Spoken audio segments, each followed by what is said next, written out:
আচ্ছা, এইবার দেখেন আমরা কয়েকটা বানান লিখি, কয়েকটা স্পেশাল কেস, কয়েকটা স্পেশাল বানান আমরা একটু দেখি। স্পেশাল কয়েকটা বানান লিখেন, স্পেশাল বানান লিখেন, স্পেশাল বানান লিখছেন, কি লিখছেন? স্পেশাল বানান। ওকে, সো আসেন স্পেশাল বানানটা কি? স্পেশাল বানানটা হচ্ছে, আসেন এদিকে লিখবেন যে শুদ্ধ, মানে এগুলো শুদ্ধ বানান, আর এদিকে লিখবেন ভুল, মানে এগুলো ভুল বানান। যেমন আসেন খেয়াল করে দেখেন, আমি লিখলাম অপরাহ্ন, এই অপরাহ্ন বানানে মূর্ধন্য ন, অপরাহ্ন বানানে মূর্ধন্য। মনে রাখবেন মূর্ধন্য ন সবসময় নিচে বসে। আর অপরাহ্ন বানান ভুল হবে যদি আপনি অপরাহ্ন বানানটা এইভাবে লিখেন, তাহলে সেটা ভুল হবে। মানে যদি অপরাহ্ন বানানটা আপনি যদি এইভাবে যদি দেন যে অপরাহ্ন, ওকে, তাহলে সেটা কি হবে? সেটা ভুল হবে, কারণ আপনি এখানে দন্তন দিলেন। এখন প্রশ্ন হচ্ছে আমরা তো এইটাই জানি না যে মূর্ধন্য কোনটা আর দন্তন কোনটা, এখানে এটা মূর্ধন্য নাকি এটা দন্তন।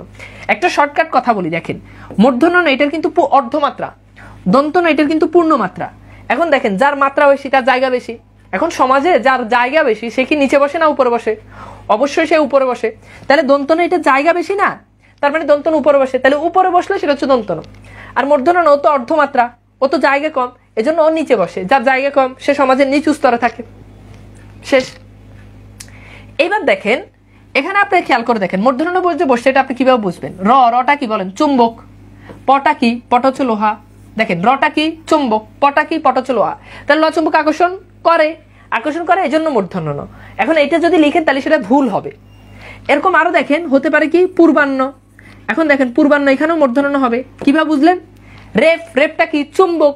বটা কি? বট হচ্ছে লোহা। মিলাই দেখেন, বটা কি? বট হচ্ছে লোহা। এখন দেখেন তো এই যে এখানে লোহা চুম্বক আকর্ষণ করে, এই জন্য মূর্ধন্য ন। কিন্তু ভুল হবে কি বলেন তো? আপনি যদি পূর্বাহ্ন বানানটা এইভাবে লিখেন, মানে যদি এখানে যদি দন্তন দেন তাহলে সেটা ভুল হয়ে যাবে, একদমই লিগেলি সেটা কি হবে? সেটা ভুল হবে। আচ্ছা এবার আসেন আমরা দেখি সায়ান্ন। এখন সায়ান্ন বানানে কি বসবে বলেন? আপনিই বলেন কোনটা বসবে, সায়ান্ন কোনটা সঠিক? এখন দেখেন ধরেন এটা কি উপরে বসবে না নিচে বসবে এটা আমি জানি না। এখন দেখেন আমরা একটু ট্রাই করে দেখি, একটু ট্রায়াল দিয়ে দেখি। এই যে দেখেন এখানে যে বর্ণগুলো আমরা দেখতেছি, অন্তস্থ এটা হচ্ছে লোহা, শটা কি? শটা কিন্তু কাঠ, এটা কিন্তু লোহাও না চুম্বকও না, তাহলে লোহা কাঠ আকর্ষণ করে না, তার মানে কি বসবে? দন্তন বসবে।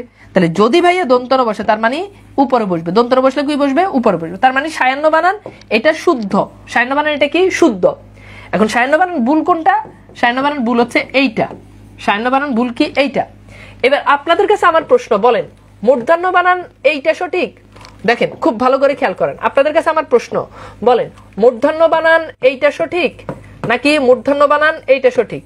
বলেন মূর্ধন্য বানান এইটা সঠিক নাকি মূর্ধন্য বানান এইটা সঠিক? 1 নাকি 2? দ্রুত দ্রুত, এইটা বুঝলে নরমালি পারবেন।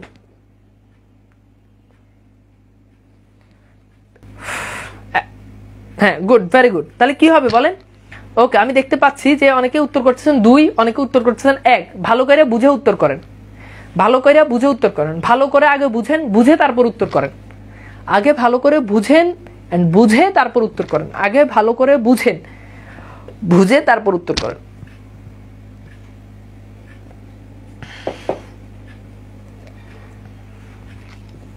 ওকে, এবার আসেন আমি একটু আপনাদেরকে হেল্প করে দিই। দেখেন দটা কি? দট হচ্ছে কাঠ। মটা কি? মট হচ্ছে লোহা। তাহলে দেখেন লোহা কাঠ আকর্ষণ করে, লোহা কাঠ আকর্ষণ করে না, তার মানে কি বসবে? দন্তন। এখন দন্তন কোথায় বসে বলেন?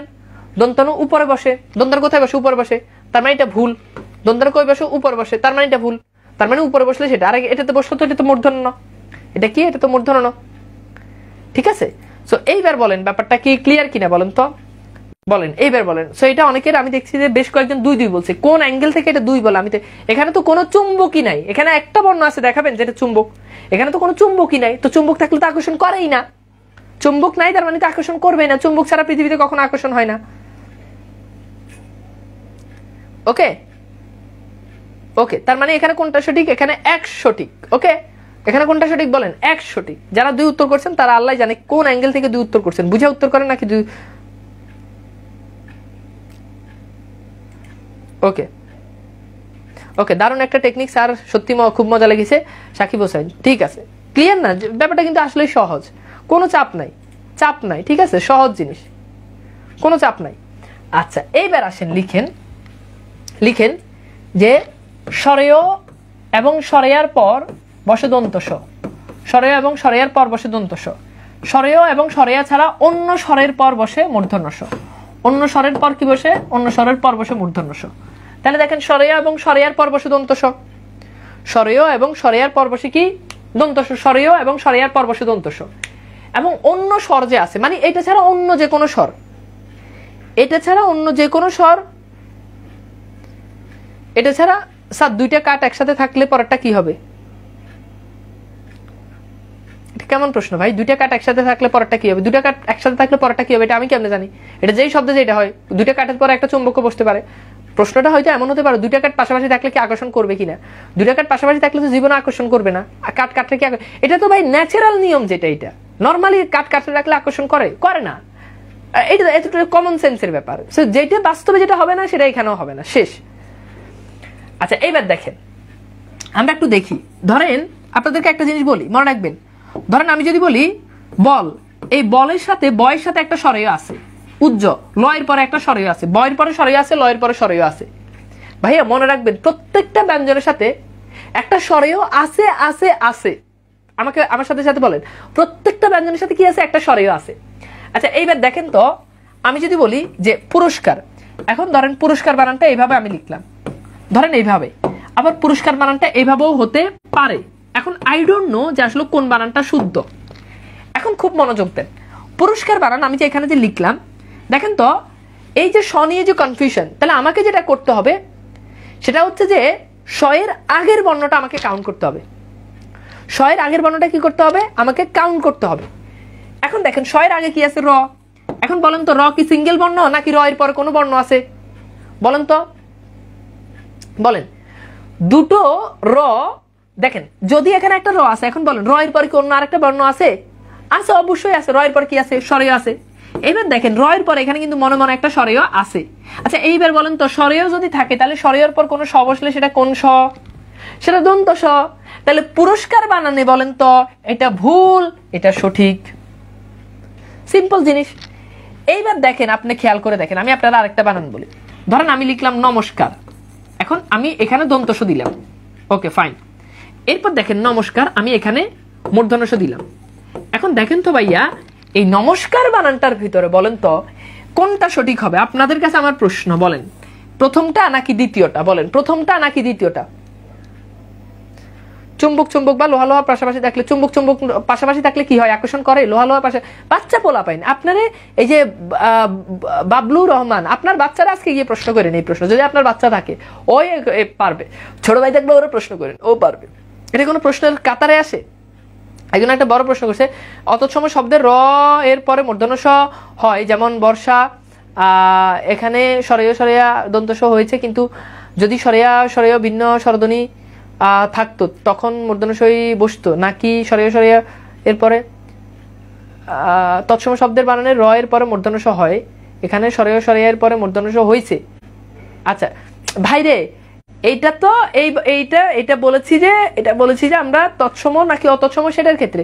বর্ষা যেটা আছে এইটা আপনি দেখেন, বর্ষা বানানে যেটা রয়েছে সেটা হচ্ছে, এটা তো প্রথমত আপনি নিজেই বলছেন যে মূর্ধন্য ষ, যেমন বর্ষার কথা আপনি নিজেই তো বলছেন, তো তাহলে তার সমস্যা হওয়ার কথা না। আর বর্ষা যদি তৎসম শব্দ, যেহেতু তৎসম শব্দ, কাজে ওখানে তো আপনি দন্ত ষ দেওয়ার কোনো ইয়ে নাই, ঠিক আছে? বর্ষা, এখানে তো আর দন্ত ষ আপনি দিবেনই না। ব্যাপারটা হচ্ছে, আশা করি বুঝতে পারতেছেন যে আপনি নিজেই বলছেন। সো এগুলো হচ্ছে তৎসম শব্দের মান, ওকে। আর বর্ষার ক্ষেত্রে কিন্তু আরেকটা নিয়ম আপনি অ্যাপ্লাই করতে পারেন। আপনি অনেকগুলো নিয়ম আছে বর্ষার ক্ষেত্রে। আপনি রেপের পর, বলছি না যেখানে রেপ বসে সেখানে কি দন্ত স বসে? রেপের ডার্লিং কে, মানে রয়ের সাথে কে বসবে? মানে ওই যে রয়ের সাথে সবসময় কি বসবে? মূর্ধন্য ষ বসবে। তো র মূর্ধন্য বসে, মানে র যেখানে সেখানে তো মূর্ধন্য বসে, তো মূর্ধন্য বসলে মূর্ধন্য ষ বসবে। এখন র যে আছে, র এর পর যদি আপনি কোনো ন বসান তাহলে কোন ন বসাবেন? মূর্ধন্য বসাবেন। এটা তো আমরা আগেই শিখছি যে চুম্বকের পরে ন বসালে মূর্ধন্য, তাহলে চুম্বকের পরে স বসালে কোনটা বসাবেন? মূর্ধন্য ষ। শেষ। ফয়সাল আহমেদ আশা করি উত্তর পেয়েছেন। আচ্ছা এবার আসেন, গুড, ভেরি গুড। তার মানে দেখেন নমস্কার, এখানে ময়ের সাথে একটা স্বরেয় আছে। সো স্বরেয় থাকলে স্বরেয়ের পর কি হবে? স্বরেয়ের পর অবশ্যই আমাদের কি হবে? দন্ত স হবে।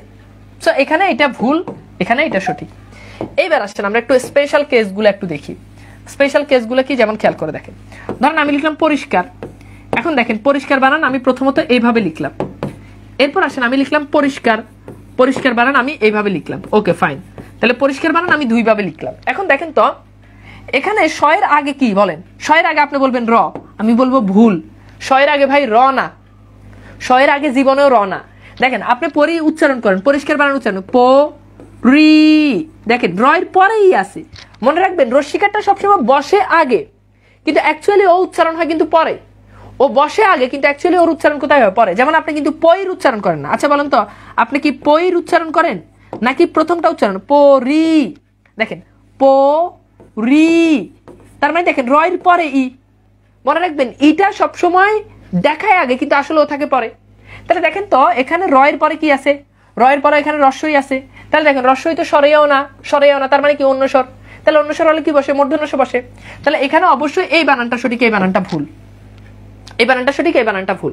এরকম আরো কি হতে পারে? যেমন দেখেন আমি লিখলাম আবিষ্কার, এখন দেখেন আবিষ্কারে কি বসবে? দেখেন আমরা যদি উচ্চারণ করি আ বি, দেখেন বয়ের পরে কি আছে? ই আছে। এই যে বয়ের আগে ইকার বসছে, কিন্তু অ্যাকচুয়ালি ও কিন্তু আগে নাই, ও কিন্তু পরে। তাহলে দেখেন আ বি, তার মানে কি অন্য স্বর। তাহলে অন্য স্বর হলে কি বসবে? মূর্ধন্য ষ বসবে। অন্য স্বর হলে কি বসবে বলেন? অন্য স্বর হলে অবশ্যই কি বসবে? মূর্ধন্য ষ বসবে। অন্য স্বর হলে অবশ্যই মূর্ধন্য ষ বসবে। ঠিক আছে, অন্য স্বর হলে কি? মূর্ধন্য ষ।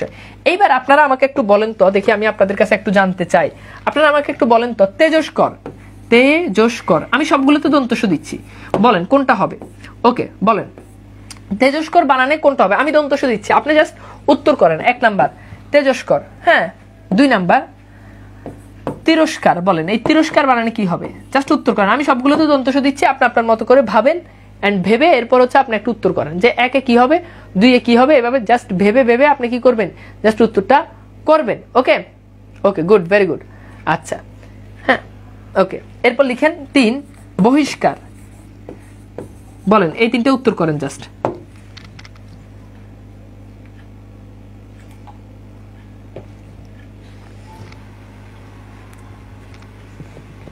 দ্রুত দ্রুত এই 3টে উত্তর করেন দ্রুত।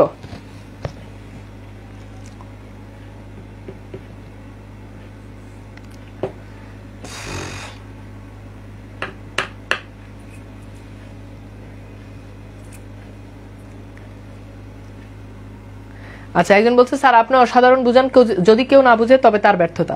ব্যাপারটা আসলে এমন না, আমি যতই ভালো বুঝাই আমার পড়া যে একদম 100-এ বুঝবে, ব্যাপারটা এমন না।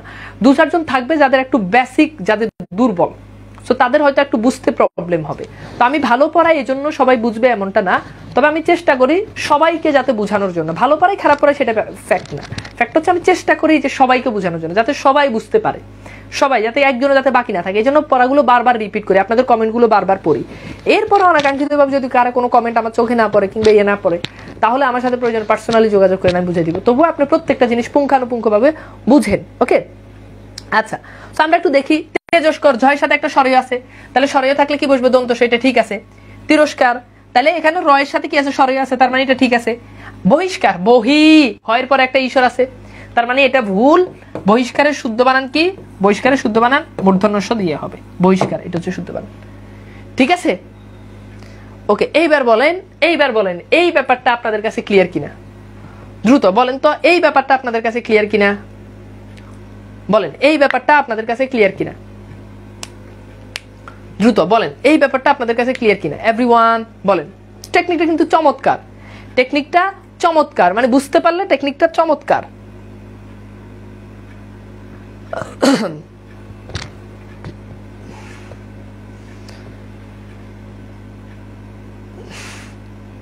ওকে পানি পানি, good, okay clear clear, good, very good, good clear. এবার লিখেন শব্দের শেষে, শেষে সাত প্রত্যয় থাকলে, অথবা লিখেন যে শব্দের শেষে না লিখে লিখেন যে সাত প্রত্যয় থাকলে মূর্ধন্য ষ হয় না, তাহলে কি হয়? তার মানে দন্ত ষ হয়।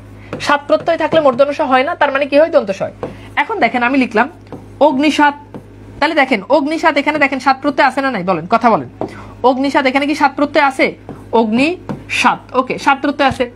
এইটা 1 2, আমি লিখলাম অগ্নিসাৎ, অগ্নিসাৎ। এবার বলেন কোন বানানটা সঠিক? যেহেতু অগ্নিসাৎ, আমরা কিন্তু নিয়ম বলছে ও সাত প্রত্যয় থাকলে কখনোই মূর্ধন্য ষ হয় না, দন্ত ষ। এবার বলেন অগ্নিসাৎ 1 সঠিক না 2 সঠিক? বলেন 1 সঠিক না 2 সঠিক? এরপর লিখলাম যে আত্মসাৎ, আত্মসাৎ, বলেন 1 সঠিক না দুই সঠিক? না দুই সঠিক? আত্মসাৎ, বলেন কোনটা সঠিক? কোনটা সঠিক? দ্রুত দ্রুত। ওকে ওকে, মহিন হাসান বলছে দুই সঠিক, মানে কোনটা লটকানি কোনটা ঝুলানি এটাই বুঝে না। সাত প্রত্যহ কি? সাত প্রত্যহ বলি নাই ভাই, বলছি সাত প্রত্যয়। সাত প্রত্যয়, এটা প্রত্যয় শব্দে, এই যে এই প্রত্যয়টা শব্দের শেষে যুক্ত হয়, অগ্নির সাথে সাত, হ্যাঁ, তারপর হচ্ছে ধুলির সাথে সাত, মানে সহজ কথা শব্দের শেষে সাত প্রত্যয় থাকলে যেটা হবে, শব্দের শেষে সাত থাকলে সেখানে দন্তস হবে। তাহলে অবশ্যই এগুলো কি হবে? অবশ্যই অবশ্যই এগুলো প্রথমটা হবে, কারণ দন্তস দিয়েছে, আর মূর্ধন্যস দিলে অবশ্যই অবশ্যই সেটা কি হবে? সেটা ভুল হবে। সিম্পল জিনিস, সহজ জিনিস। ওকে।